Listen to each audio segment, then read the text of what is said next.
Motorola has made it dead simple to stumble upon, not just an affordable Android phone, but a really good one, at that.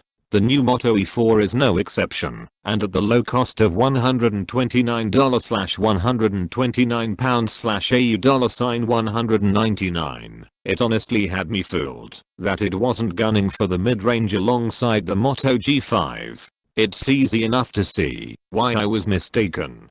This new budget phone comes loaded with Android Nougat alongside its quad-core processor. The 2.5D glass front covering the E4 gives it an undeniably fresh look, and the fingerprint sensor is an unexpected treat at this price point.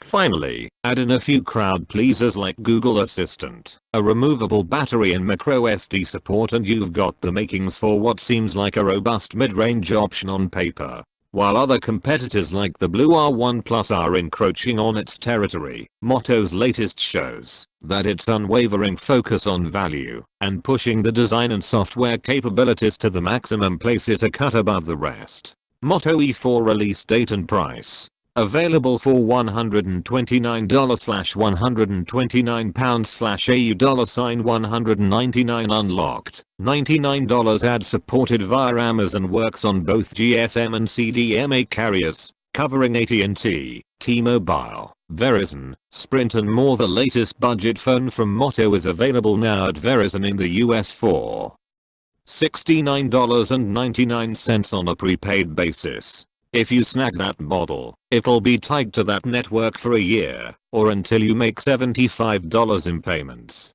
Then, it will be unlockable.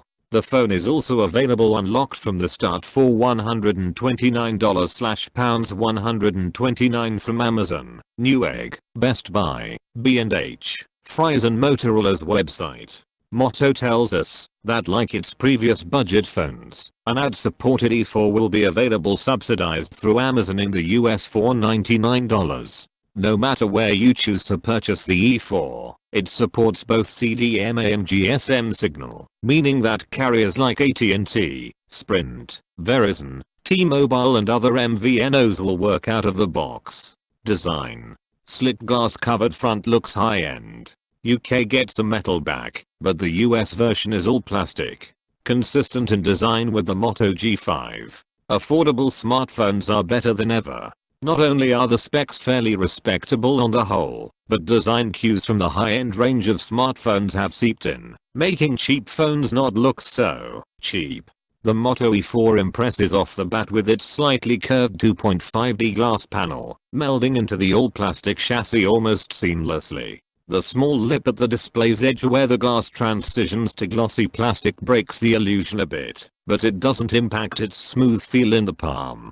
On its front, you'll find the usual suspects, like a front-facing camera, an LED flash and an earpiece that doubles as a speaker. More surprising an inclusion is the fingerprint sensor, which looks to be lifted from the Moto G5. The concave sensor is easy to find without looking for, and it's as responsive and secure as ones you'll find in phones that cost 2 to 3 times as much.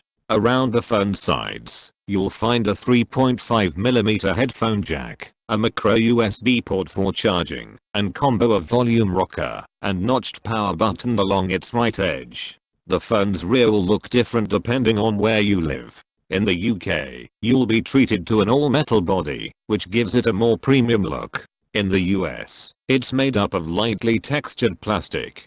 Personally, I'm more a fan of the plastic, since it gives it a distinct look when sitting next to the G5. Both feature a circular camera system that sticks out just a bit, which has oddly enough become somewhat of a signature Moto feature. We're not sure why it couldn't have sat flush given that the sensor doesn't feature any high-end features, but thankfully, the bump doesn't detract from the experience much given that it's a near $100 phone. Popping the plastic cover off reveals the battery SIM slot and microSD slot. People, including myself, love having the flexibility of swapping out a battery, so the fact that this phone offers it is a big plus. Should you buy it? If you want the latest Android Nougat software, you could invest in a pricey flagship smartphone, or you could pay a fraction for the E4, which features the same experience.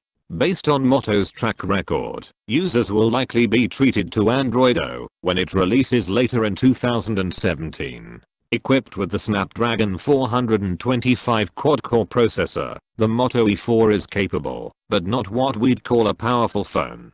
For light to moderate users, you'll rarely encounter a hitch during your time with the phone, but intensive gamers will require more power. All said, the Moto E4 is a tremendous value and somehow, Moto has topped its previous efforts.